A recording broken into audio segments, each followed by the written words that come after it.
चर्चा करना चाहते हैं वो है मसीह नेतृत्व में निरंतर उन्नति करने के विषय में। और 3 विशेष हमको इसके अंदर देखेंगे हम किस विषय में हमको निरंतर उन्नति करना है नेतृत्व के संदर्भ में। और मैं आशा करता हूं जैसे हम इसको पढ़ते हैं, मनन करते हैं, ये हमारे अपने नेतृत्व के लिए अपना चर्च में जहां आप सेवा कर रहे हैं या महिला सभा में या छोटा सा भाग में, झुंड में, या चर्च का एक छोटा सा समूह जिसको आप अगुवाई कर रहे हैं या अगुवाई करने के लिए आप तैयार हो रहे हैं, इस क्षेत्र पर आपकी मदद करेगा। नेतृत्व में निरंतर उन्नति, इसका मतलब ये है कि हम जिस स्तर पर हैं वो स्तर काफी नहीं है, हमको हमारे स्तर से और भी एक कदम आगे जाना है। और जिस स्तर में आप हैं, जिस जगह में आप हैं, वहां आप रहने के लिए, हमेशा रहने के लिए बनाए नहीं गए हैं। प्रभु ने आपको आगे चलने के लिए बुलाया है। तो ये बात निरंतर उन्नति यही बात दिखाता है कि जब तक हम कनान में प्रवेश ना करें, हमारा विश्राम स्थल पे, प्रभु हमको निरंतर आगे बढ़ने के लिए ही बुलाया है। भले ही वो 40 दिन में हम कनान पहुंचे या 40 वर्ष लग जाए, लेकिन आगे बढ़ना ही है। जिस मार्ग में बादल का खंभा और अग्नि का खंभा हमें लेकर जा रहा है, उस स्थान पर जाना ही है। और इसी विषय पर है आज का विषय, नेतृत्व में निरंतर उन्नति। रोमियो 12 का 8, आप अपने बाइबल में रोमियो 12 खोल कर रखें। 2-3 पदों का हम यहीं से आगे से देखेंगे। रोमियो 12 का 8 कहता है, जो अगुवाई करे वह उत्साह से करे। बाइबल में कभी कभी हमको लगता है कि अगुवाई का शब्द नहीं आया या नेतृत्व का या लीडरशिप का वर्ड नहीं आया, लेकिन अगर आप ध्यान से देखिएगा तो आप यहाँ पाएंगे बाइबल हमें 12 का 8 में बता रही है, जो अगुवाई करे। ये पौलुस है जो रोमियो की कलीसिया को लिख रहा है। वहां के कलीसिया में भी ऐसा ही है, कोई पास्टर है, कोई डीकन है, कोई छोटा सा चर्च का लीडर है, कोई महिला सभा का अगुआ है, कोई बच्चों के समूह का अगुए हैं, या कोई और अन्य सेवा कर रहे हैं, किसी जगह में भी सेवा कर रहे हैं, अगुवाई कर रहे हैं, उनके लिए लिखा गया है। वहां लिखता है 12 का 8 में, जो अगुवाई करे वह उत्साह से करे। कौन सा भाग प्रभु ने आज आपके हाथ में दे दिया है, उस भाग में उन्नति करने के लिए, उस भाग में उत्साह के साथ काम करने के लिए प्रभु आपको बुला रहे हैं। और जैसे मैं आगे आपसे बातचीत करूंगा, आपको ये विषय स्पष्ट होता जाएगा कि ये क्या बात है, उत्साह का मतलब क्या है और अगुवाई का मतलब क्या है। तो पहला भाग जिस पर हम चर्चा करना चाहते हैं वो नेतृत्व में सुधार। नेतृत्व में जब मैं सुधार की बात कहता हूं तो ये नहीं बोल रहा कि हमारा अभी का कार्य बेकार है, हम अच्छा काम कर रहे हैं, लेकिन अच्छा काम पर्याप्त नहीं है। जहां भी हम हैं उसमें सुधरने के लिए आवश्यकता है, उसमें बढ़ोतरी करने के लिए आवश्यकता है। और इसीलिए हम निरंतर सुधार करते हैं। निरंतर सुधार का मतलब ये होता है कि हम सर्वश्रेष्ठ बनते जा रहे हैं। अगर आप एक शिल्पकार को देखेंगे, दूसरा बाहर वाला व्यक्ति आकर देखेगा, वो तुमने तो बहुत अच्छी मूर्ति बनाई है, लेकिन वो शिल्पकार वो मूर्ति में अभी भी तराश रहा है, उसके अंदर परफेक्शन नहीं आया है। और शिल्पकार वो मूर्ति को और अच्छा बनाने के लिए मेहनत कर रहा है, जब तक वो सर्वश्रेष्ठ न हो जाए।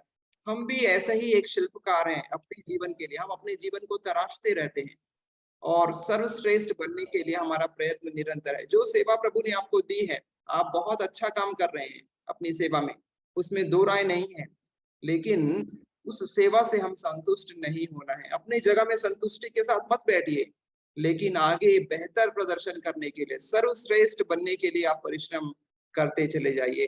किसी भी गतिविधि में, कोई सभी कार्य में निरंतर सुधार करने का आवश्यक प्रयास किया जाना चाहिए। अगर आप एक दुनिया का सबसे तेज धावक, उसका नाम लेना चाहे तो आप ले लीजिए, वो व्यक्ति सबसे तेज दौड़ने वाला है, लेकिन वो भी मेहनत कर रहा है और भी ज्यादा तेज दौड़े। दुनिया का सबसे ज्यादा तेज निशानेबाज, वो भी मेहनत कर रहा है अपने निशाने को और ज्यादा परफेक्ट करने के लिए। परफेक्शन के लिए कार्य करने के लिए प्रभु हमें आगे बुला रहे हैं, और निरंतर सुधार ही उस क्षेत्र पर हमको आगे लेकर जाएगा। हो सकता है आप बहुत अच्छे पासवान हैं, आप बहुत अच्छी सेवा कर रहे हैं, लेकिन हमारे लिए एक कदम और है, हम सर्वश्रेष्ठ की ओर आगे बढ़ते चले जा रहे हैं और प्रभु हमको इसका मार्ग दिखा रहे हैं। हम अभी अपना कार्य समाप्त नहीं किए हैं, हमें बेहतर काम करने के लिए प्रभु न्योता देते हैं। तो जब हम उच्च सेवा की तैयारी करते हैं, परमेश्वर आज जो हम कठिन परिश्रम कर रहे हैं, बेहतर बनने के लिए सुधार कर रहे हैं, इसका इस्तेमाल करते हैं ताकि एक नया लेवल का सेवा परमेश्वर आपको दे दे। आप अभी से नहीं देखते हैं।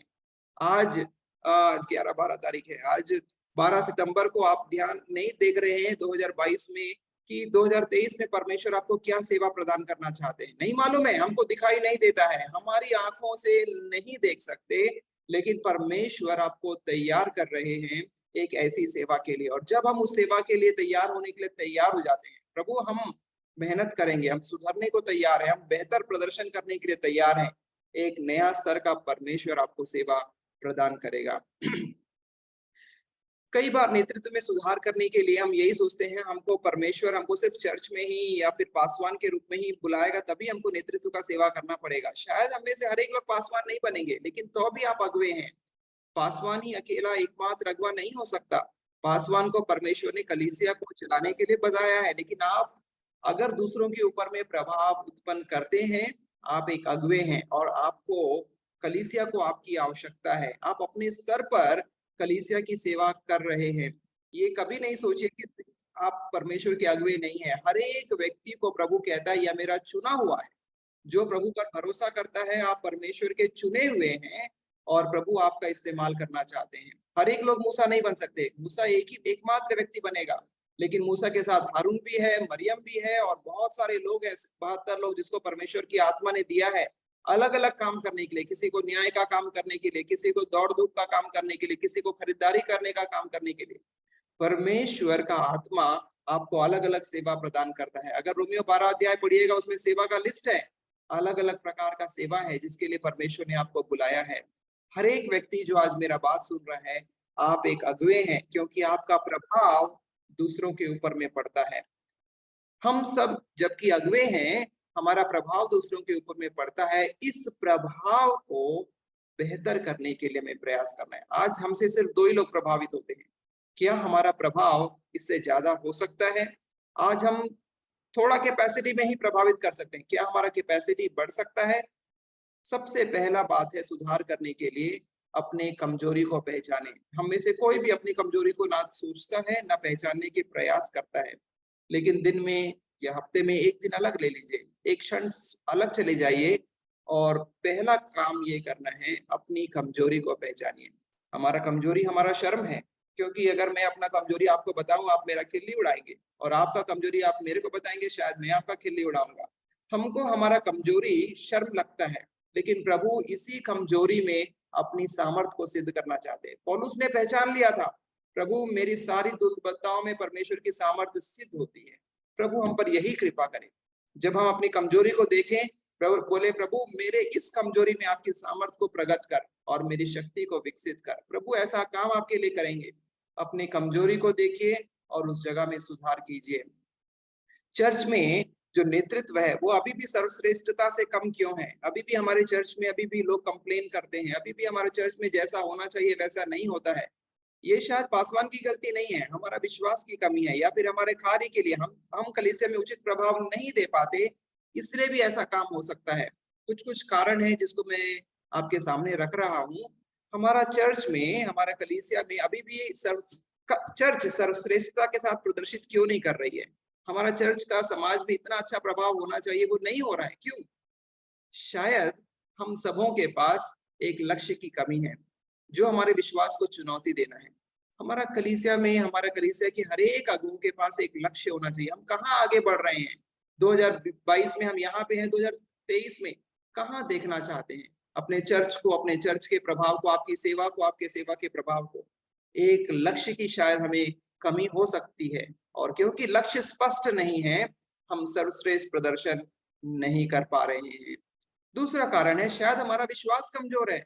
हम स्वर्ग का राज्य के लिए जोखिम उठाने में हिचकिचाते हैं, हम डरते हैं, ये हमको खतरा हो जाएगा, इसमें हमको परेशानी हो जाएगी, ऐसा काम करने से हमारा हमारा सत्ता पत्ता हिल जाएगा, जो भी है। शायद हमारा विश्वास कमजोर है, हम परमेश्वर के लिए बड़ा काम नहीं करना चाहते। परमेश्वर के एक महान जन है विलियम कैरी, वो कहते हैं, expect great things from God and attempt great things for God. परमेश्वर से महान कार्य की प्रतीक्षा करो, इच्छा करो, और परमेश्वर के लिए महान काम का प्रयास करो। जब हम महान कार्य परमेश्वर से मांगते हैं और महान काम के लिए प्रयास करते हैं, परमेश्वर वो काम को हमारे लिए दे देते हैं। स्वर्ग राज के लिए आप क्या करना चाहते हैं? आपका क्या विश्वास है? 2022 में आप क्या विश्वास करते हैं? प्रभु मेरे सेवा के द्वारा ये काम होगा। कौन सा आपका विश्वास है? किस बात पर आप परमेश्वर से मांग रहे हैं, प्रभु सेवा को आप इस तरफ के लिए आगे लेकर जाए। शायद हम कोई मांग ही नहीं रहे, इसलिए हम प्राप्त भी नहीं कर रहे हैं, हमारा नेतृत्व प्रगतिशील नहीं हो रहा है।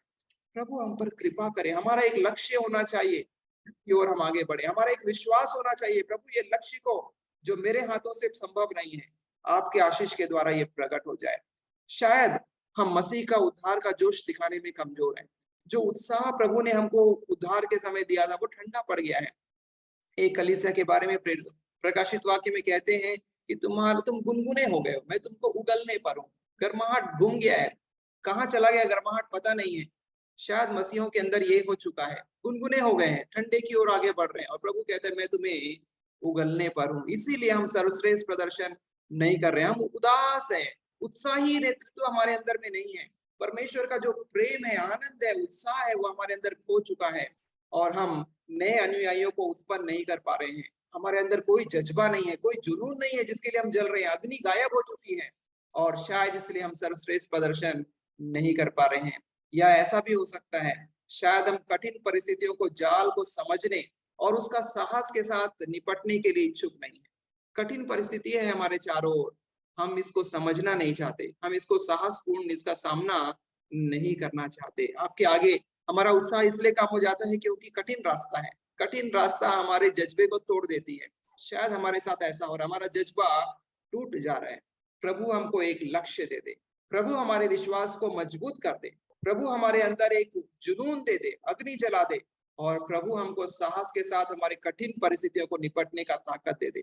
हम सर्वश्रेष्ठ प्रदर्शन तब करना शुरू कर पाएंगे। प्रभु हम सबों पर कृपा करें, नेतृत्व के प्रदर्शन के लिए, नेतृत्व के लिए खुद को समर्पित करें। रोमियो 12 अध्याय आप निकाले हैं, आप कोई भी 12:1 पढ़ दीजिए।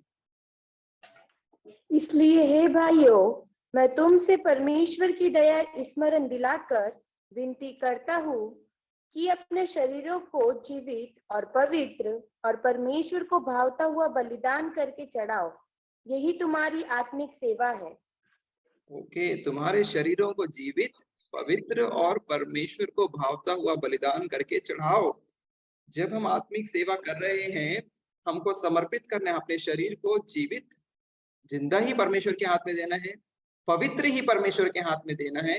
अर्थात आप अपवित्रता के साथ सेवा नहीं कर सकते हैं, पवित्रता के साथ ही परमेश्वर के हाथ में पहुंचना है। जीवित, पवित्र और परमेश्वर को भावता हुआ, अपने को भावने वाला नहीं। आपको क्या पसंद है उसका कोई मतलब नहीं है, आपको बहुत चीज पसंद है, उसको त्याग कर जो परमेश्वर को भाता है वह काम करते हुए परमेश्वर के हाथ में समर्पित हो जाइए। अपने शरीर को, प्रभु आपका शरीर को चाहते हैं, आपके मन को चाहते हैं, आपकी आत्मा को चाहते हैं। प्रभु हम अपना शरीर को अपने इच्छाओं में लगाकर परमेश्वर की सेवा नहीं कर सकते। जब आत्मिक नेतृत्व के लिए आप समर्पित कर रहे हैं, अपने आप को जीवता ही, जब तक आप जिंदा हैं,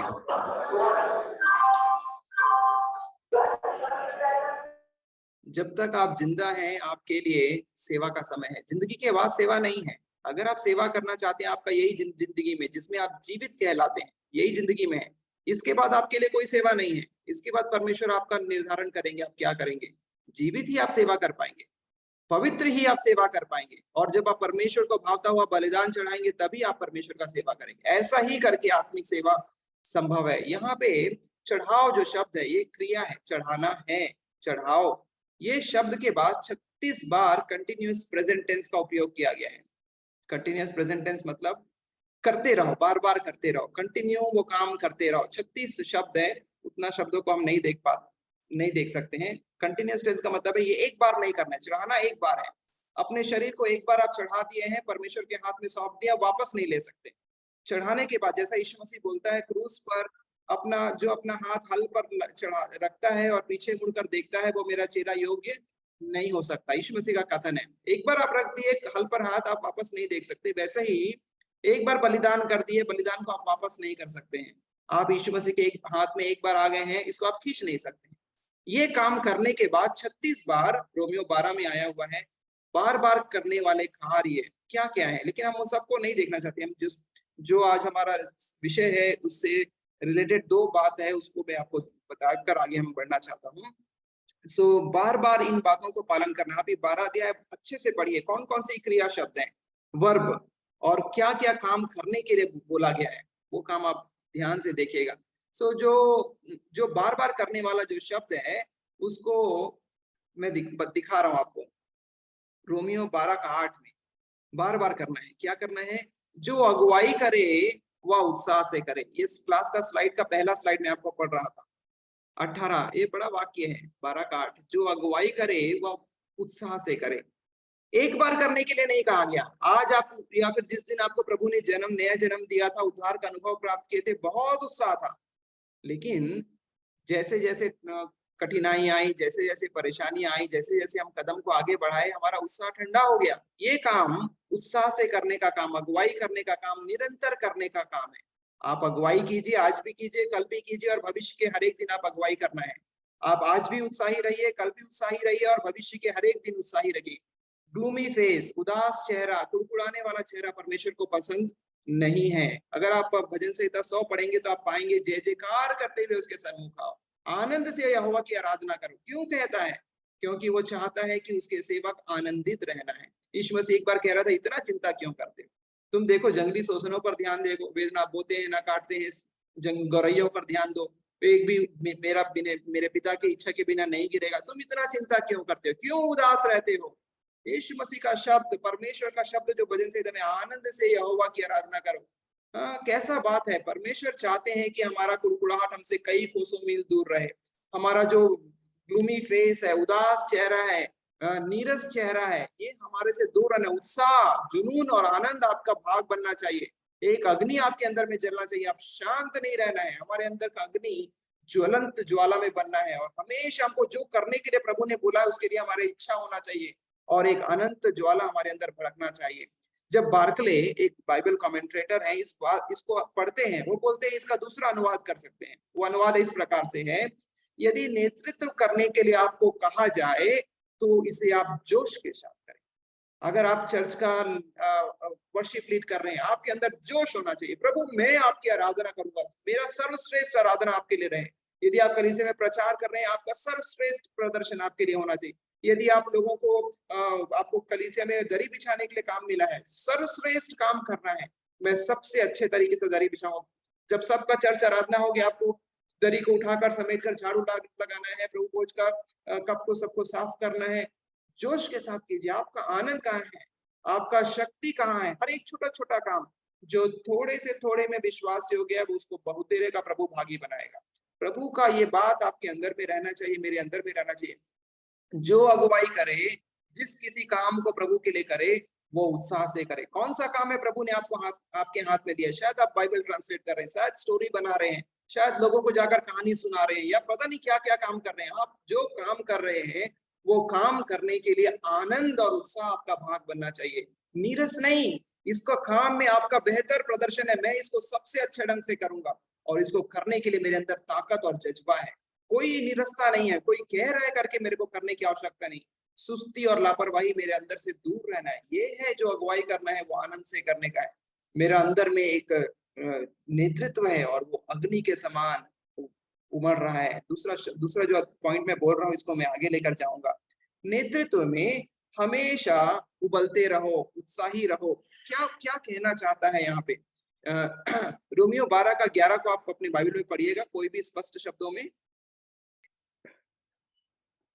प्रयत्न करने में आलसी ना हो, आत्मिक उन्माद से भरे रहो, प्रभु की सेवा करते रहो। जो 36 बार क्रिया का मैं बताया था ना, कंटिन्यूअस, प्रेजेंट कंटिन्यूअस टेंस, करते रहो करने का। देखो यहाँ पे भी आप आत्मिक उन्माद में भरे रहो, प्रभु की सेवा करते रहो। एक दिन करना है क्या प्रभु की सेवा कर दीजिए? नहीं है, प्रभु की सेवा करते रहो। आत्मिक उन्माद से एक दिन भर जाओ, नहीं, आत्मिक उन्माद से भरते रहो। यही बात मैं कह रहा है। आपका जो उत्साह है कितना दिन रहेगा, या कितना समय रहना चाहिए, कौन सा दिन रहना चाहिए? सिर्फ बर्थडे के दिन, 25 दिसंबर के दिन, या 1 जनवरी के दिन, या जो दिन हमको आनंद त्योहार होता है उस दिन?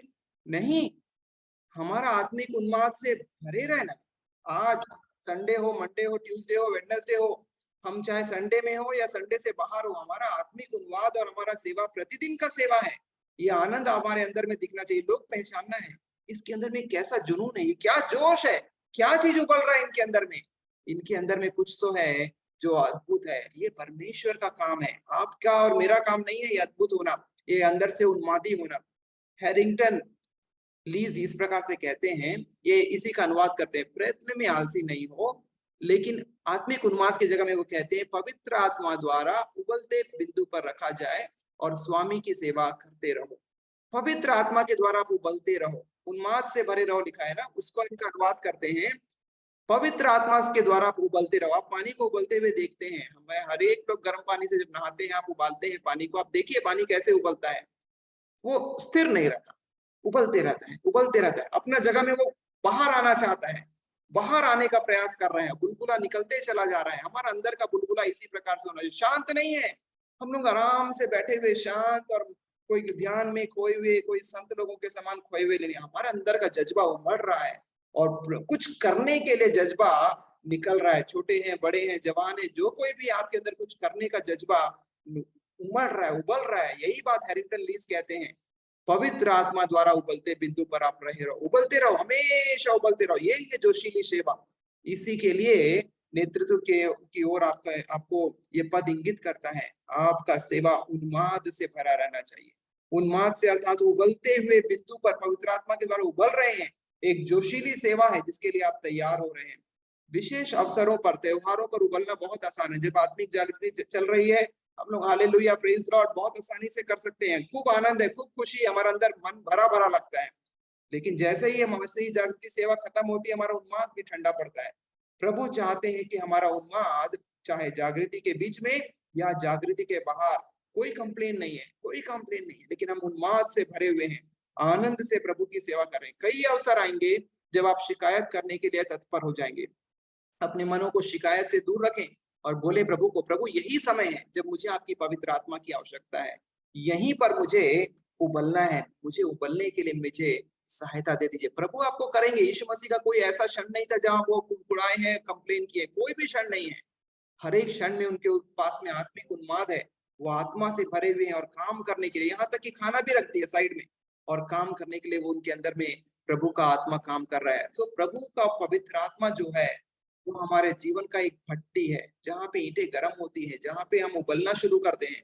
और पवित्र आत्मा की इस भट्टी में जब आप जाते हैं, आप अपने आप को रोक नहीं पाएंगे, आप अपने आप उबलने से पाएंगे और आप अपने आप देखेंगे कि आपके अंदर से कार्य प्रभावित हो रहा है। बाइबल का एक पद है पवित्र आत्मा के विषय में। शायद हम जब पवित्र आत्मा के बारे में अध्ययन कर रहे थे तो हम इस बात को देखे हैं। लूका 11:13 में कहता है, यदि तुम्हारा बच्चा तुमसे अंडा मांगे तो तुम उसको सांप नहीं दोगे, यदि वो मछली मांगे तुम पत्थर वत्थर नहीं दोगे। जब तुम बुरे होकर अपने बच्चों को अच्छी वस्तुएं देना जानते हो तो तुम्हारा पिता तुम्हें पवित्र आत्मा क्यों करना देगा। ये उसका वादा है। और आप एक ही चीज से उबल सकते हैं, वो है पवित्र आत्मा के द्वारा। आप अपनी शक्ति से, मैं अपनी शक्ति के द्वारा नहीं उबल सकता। मेरे मन में उत्साह नहीं आता, मेरे मन में नेचुरली कंप्लेन ही उत्पन्न होता है। जब कभी मैं शिकायत करता हूँ, जब कभी हम सब लोग शिकायत करते हैं, ये हमारा शरीर का उपज है, ये नेचुरल है शरीर का उपज। क्योंकि जब शरीर को कष्ट होगा वो अपने आप ही शिकायत करेगा। जब आत्मा हमारे अंदर में आएगा, ये शिकायतों के ऊपर हम परमेश्वर की सेवा करना शुरू करेंगे, उबलते होकर हम परमेश्वर की सेवा करेंगे। तो प्रभु का आत्मा कहता है कि जब तुम मांगोगे तो पिता तुम्हें पवित्र आत्मा क्यों करना देगा। आज के लिए, कल के लिए, भविष्य के लिए, हर एक दिन के लिए हमें पवित्र आत्मा की आवश्यकता है और यही पवित्र आत्मा हमें उबलने के लिए मदद करेगा। इसके बिना हम सेवा नहीं कर सकते हैं। हम अपने शरीर को कष्ट देकर हमको सिर्फ शिकायत ही निकलेगा। लेकिन जब पवित्र आत्मा आएगा, जब पवित्र आत्मा हमारे अंदर काम करना शुरू करेगा, हमारे शिकायतें दूर होना शुरू हो जाएंगी, हम उबलना शुरू करेंगे। जब हम उद्धार के लिए मसीह पर भरोसा करते हैं तो ये भी भरोसा कीजिए कि पवित्र आत्मा भी आपको मसीह प्रदान करेंगे। वो कहता है, मैं तुम्हें अकेला नहीं छोड़, मैं तुम्हें अनाथ नहीं छोड़, एक और सहायक दूंगा। ये उसका है। मसीह को बोले, मसीह आपने कहा है आप मुझे अकेला नहीं छोड़ेंगे। मेरे अंदर में आत्मिक उन्माद की कमी है, जज्बा की कमी है, उत्साह और जुनून की कमी है। मेरे अंदर जुनून दे दीजिए, मैं उत्साह के साथ, नीरसता के साथ नहीं है, बड़े तत्परता के साथ मैं आपका सेवा करना चाहता हूँ। मैं आनंद के साथ आपकी उपस्थिति के अंदर में आना चाहता हूँ। रोमियो 8:9 में, आप रोमियो खोले हुए हैं तो एक बार इस पद को पढ़िएगा बाइबल में से, रोमियो 8:9।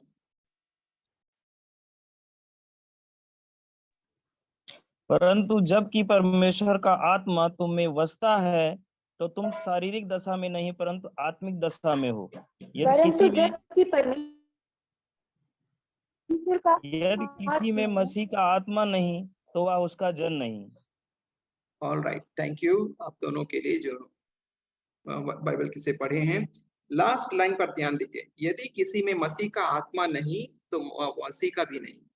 याद रखिएगा, अगर हमारे अंदर मसीह का आत्मा नहीं है, हम मसीह क्या नहीं है, क्योंकि जब हम मसीह का आत्मा से बसते हैं तभी हम मसीह का काम कर पाते हैं। तो बिना मसीह का आत्मा का जो सेवा करते हैं वो मसीह का सेवा वास्तव में नहीं है। हो सकता है हम अच्छा काम कर रहे हैं, गरीबों को खिला रहे हैं, बहुत अच्छा काम कर रहे हैं, लेकिन ये मसीह का सेवा नहीं है। जब हम मसीह के आत्मा से बस जाते हैं तभी हम मसीह का सेवा कर पाते हैं। सो यीशु मसीह को आप देखिएगा, यीशु मसीह का जीवन किस प्रकार से था।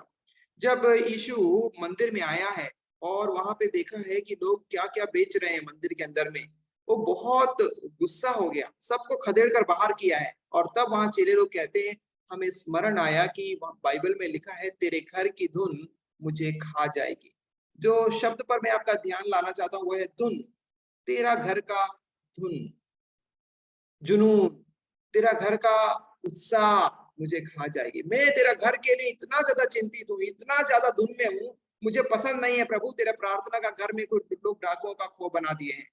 ये बात उनके चेलों को समझ पाई। यीशु मसीह जुनून से, उत्साह से ऐसे भरे हुए थे, उनको चेलों को दिखाई दे रहा था ये उसका धुन है। आपका धुन क्या है? आप किस धुन में आप आगे बढ़ रहे हैं?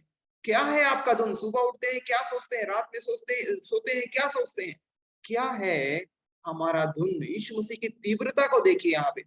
हमारा सेवकाई इसी तीव्रता के साथ आगे बढ़ना है। हमारे अंदर एक धुन होना है जैसा वो यीशु के अंदर में था। मरकुस 3 का 21 में भी यीशु मसीह के साथ इतना प्रबल जोश था। उसके मित्रों ने सोचा ये यरूशलेम जाने के लिए है, और उसके मित्रों ने सोचा कि ये कॉमन सेंस में नहीं है, इसका दिमाग मती फिर गया है। यीशु मसीह का खुद मित्र और उसके भाई बहन और खुद उसके लोग सोच रहे हैं यीशु मसीह अपने आपे में नहीं है, उसका दिमाग कहीं और फिर गया है। इतना ज्यादा कभी-कभी हमको लोग सोचते हैं ये सामान्य नहीं, ये कॉमन सेंस का बात नहीं कर रहे हैं। पवित्र आत्मा आपके अंदर ऐसा काम करेंगे, लोग आपको समझ नहीं पाएंगे। आपके अंदर इतना जोश है, लोग समझ ही नहीं पाएंगे जोश क्या, किसके लिए, क्यों हम इतना उन्माद से भरे हुए हैं, क्यों हम इतना तीव्रता के साथ काम कर रहे हैं। हमारा यीशु मसीह इसी तीव्रता के साथ काम किया है, और लोग उसको सोचते थे ये अपने आपे में नहीं है। यीशु मसीह के साथ लोग इतना ऐसा बात करते थे क्योंकि यीशु मसीह इतना तीव्रता के साथ, जोश के साथ काम किए। उन्होंने कहा इसके अंदर तो दुष्ट आत्मा है, ये सामान्य नहीं दिखता है। ये तो देखो यूहन्ना 7 का 20 में लोग उसको बोलते थे इसके अंदर दुष्ट आत्मा है, और मरकुस में लिखा है वो इब्लिस की सहायता से काम करता है, बालजबूल की सहायता से। ऐसा लोग सोचते थे। हमारा यीशु का काम तीव्रता के साथ हुआ है, और परमेश्वर हम पर भी कृपा करे कि हम तीव्रता के साथ और आनंद और जोश के साथ हम काम करने लगे। ये उत्साह हमारे अंदर होना चाहिए। अंतिम स्लाइड बोलकर मैं समाप्त करूंगा। इस स्लाइड में कुछ बहुत सारे अन्य भाग भी हैं, लेकिन जो चीज मैं आपसे कहना चाहता हूँ, एक स्लाइड के अंदर सब चीज रहेगा। हम इसके प्रत्येक सब पॉइंट्स पर आज ध्यान नहीं दे पाएंगे। सो नेतृत्व में निरंतर सुधार करते रहिए। जैसे हम नेतृत्व में उबलते रह रहे हैं, नेतृत्व में उन्नति करते रह रहे हैं, वैसे ही नेतृत्व में सुधार भी आप करते रहिए। ये भी कंटिन्यूअस टेंस है, हर एक दिन करने की आवश्यकता है। सो हडसन टेलर का नाम आप स्मरण रखिएगा। अगर चीन में आज भारत से भी ज्यादा विश्वासी लोग हैं, इसलिए है क्योंकि हडसन टेलर वहां गए थे, वहां प्रचार करना शुरू किए थे। वहां पे चर्च लगाना मुश्किल है, ओपन चर्चेस नहीं लग पाते थे जब हडसन टेलर वहां गए थे। आज भारत से ज्यादा वहां विश्वासी हो चुके हैं। एक अद्भुत काम हडसन टेलर ने वहां शुरू किया। इनका मिशन का नाम था China inland mission, China inland mission, और इस मिशन चीन अंतरदेशीय मिशन। और जब ये काम शुरू किए, लोग इनका सेवा से जुड़ने लगे। कुछ लोग, चीनी लोग आकर कहने लगे आप पहले क्यों नहीं आए, हमारा दादा को भी आपका वचन सुनना था, उनको भी उद्धार पाना था, आप पहले आते तो हमारे दादा भी आज मसीही होते। ऐसा कर लोग इस व्यक्ति के पास आते थे। बहुत परिश्रम किए। चीन में काम करना आसान नहीं है, लेकिन इतने परिश्रम के साथ ये काम करते हुए आगे गए। सुधार के विषय में वो 6 बात बोले हैं, और वो 6 बात मैं आपके सामने रख रहा हूँ, जो बिंदुओं में आपके सामने में है। सबसे पहला बोले, काम में सुधार की संभावना तलाश रहा। इतना बड़ा काम करने के बाद वो कहते हैं, चाइना में पूरा चाइना का कोना कोना में वो पहुंच चुके हैं, हर एक डिस्ट्रिक्ट में उनका चर्चेस एस्टैब्लिश हो गया है, हर एक डिस्ट्रिक्ट में। और अभी बोलते हैं मैं अपने काम में सुधार की संभावना तलाश रहा। ये महान व्यक्ति जिसका तुलना में हम कभी भी नहीं आ सकते, ये महान व्यक्ति बोलता है मैं इस काम में, अपना काम को, अपनी सेवा में सुधार ढूंढ रहा हूँ। हमारे लिए जरूरी है हम अपनी सेवा में सुधार ढूंढे। हम परिपक्व नहीं है, हमारे अंदर ये नम्रता होनी चाहिए। प्रभु मैं अपने काम को बेहतर करना चाहता हूँ। ये महान व्यक्ति बोलता है प्रभु मैं अपने काम को सुधारना चाहता हूँ, मुझे बता दे, रास्ता दिखा दे, और हमको भी प्रभु यही काम दे। दूसरा बोलते हैं मैं कार्यकर्ताओं में, हमारा सहयोगियों के जीवन में पवित्रता, भक्ति और सफलता को गहरा करने का प्रयास कर। आपके साथ कौन जुड़े हुए? मैं पहले एक बार आपको कह रहा था, परमेश्वर आपको अकेला काम करने की अनुमति नहीं देते हैं। आप अकेला नहीं हो सकते, आपके साथ एक टीम होना है, आप अपने साथ लोगों को खड़ा करना है, आपका चेला लोग होना है, आपके शिष्य लोग होना है। इन शिष्यों में, इन कार्यकर्ताओं में पवित्रता, भक्ति और सफलता को गहरा करने का प्रयास कीजिए। पवित्रता गहरी होनी चाहिए, भक्ति गहरी होनी चाहिए, हमारे अंदर भी और हमारे सहयोगियों के अंदर भी। इसके बिना हम अपनी सेवा को बेहतर नहीं कर सकते। तीसरा कहते हैं ठोकरों का पत्थर यदि है तो मैं उसे हटाना चाहता हूँ। शायद हमारे चारों ओर ठोकरों के पत्थर हैं, हम शायद कभी कभी हम भी ठोकर का पत्थर बन जाते हैं। प्रभु हम पर सुधार करे कि हम इस ठोकर के पत्थर को हम दूर करें। कोई लोग हमारी गवाही से ठोकर खाते हैं, कोई लोग हमारे शब्द से ठोकर खाते हैं, कभी कभी हमारे सहयोगियों के शब्दों से हम दूसरे लोग ठोकर खाते हैं। हमारे चर्च में कई लोग कहते हैं हम चर्च इसलिए नहीं आते क्योंकि फलाना फलाने ने हमसे हाथ नहीं मिलाया, हमको दो टूक बुरा बोल दिया, पता नहीं क्या क्या शब्द है। एक छोटा सा बात और लोग ठोकर खा जाते हैं। प्रभु छोटे छोटे ठोकर के पत्थर को, बड़े बड़े ठोकर के पत्थर को हमारे बीच से दूर करे। और ये बात हडसन टेलर कहते हैं, मैं यदि संभव है तो मैं ठोकर के पत्थर को दूर करना चाहता हूँ। हमारा चर्च में, हमारी सेवा में ठोकरों के पत्थर को यदि आपके आंख में नजर आ जाए, आप उस ठोकर के पत्थर को दूर कर दीजिए। चौथा कहते हैं पहियों में मैं तेल लगा रहा हूँ। आप बैलगाड़ी चलाए होंगे या बैलगाड़ी को देखे होंगे, बैलगाड़ी की आपका साइकिल भी की या स्कूटर भी की करता है। उसमें क्या करना है? थोड़ा सा तेल लगा दीजिए, और ऐसा करने से वो आवाज बंद हो जाता है। पांचवा कहते हैं जो भी त्रुटिपूर्ण है उसको मैं संशोधित कर रहा हूँ, मैं सुधार रहा हूँ। और अंतिम में कहते हैं जहां कमी है, कमी को मैं पूर्ण कर रहा हूँ। ये काम हमें निरंतर करने की आवश्यकता है। प्रभु हम पर कृपा कर क्षमा कीजिए, मेरा कनेक्शन चला गया था। सो जिस बातों, अगर आप भाइयों को, स्कूटर को आप ध्यान दिए होंगे, आप देखेंगे कि हमारा साइकिल, स्कूटर, ये सब इसका पहिया आवाज करता है। प्रभु चाहते हैं कि हम उसमें थोड़ा सा तेल लगा दें ताकि आवाज, घर्षण कम हो जाए और लोग वहां पे शांति के साथ आपके साथ काम करने लगे। जहां तेल लगाने की आवश्यकता है तेल लगाइए, जहां ठोकर का पत्थर दूर करना है वहां ठोकर का पत्थर दूर कर दीजिए, जहां सुधार करना है वहां सुधार कर दीजिए। प्रभु आपको बड़ी आशीष दे। हम नेक्स्ट क्लास की ओर आगे जाएंगे। आइए हम प्रार्थना करें। सिस्टर नीलू सोलंकी ब्रदर के घर से कोई है, मेरे को दिखाई दे रहा है। ब्रदर मैं आपको एक अनम्यूट करने के लिए दिया हूँ, कृपया प्रार्थना कीजिए, उसके पश्चात हम आगे क्लास में। स्वर्गीय पिता परमेश्वर, प्रभु जी हम धन्यवाद देते जीत परमेश्वर, तो महान और जीत परमेश्वर राजा। प्रभु हम प्रार्थना करते प्रभु अच्छे शिक्षा के लिए प्रभु, जो पिता परमेश्वर हम के बारे में सीख रहे हैं प्रभु परमेश्वर पिता, वैसे ही हमारा जीवन भी होने पाए प्रभु, और हमें वचन के अनुसार चलने के लिए प्रभु तो हमें सहायता मदद कर प्रभु जी। और पिता परमेश्वर जिस प्रकार से कई ऐसे लोगों ने परमेश्वर आपके नाम की महिमा के लिए, सेवकाई के लिए प्रभु जी अपने आप को प्रोत्साहन देकर, अपने आप को दुख उठाकर तैयार होकर परमेश्वर की सेवा किया, वैसे हमें प्रभु मदद सहायता कर प्रभु जी।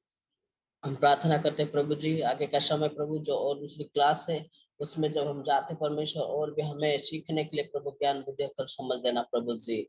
परमेश्वर पिता हमारे जीवन से सारी महिमा प्रभु आपको मिलने पाए। अगला सारा समय परमेश्वर हम आपके हाथों में समर्पित करते हैं खुदा, और आपने हमारी प्रार्थना सुना। धन्यवाद प्रभु यीशु के नाम से मांगते हैं, आमीन। आमीन आमीन।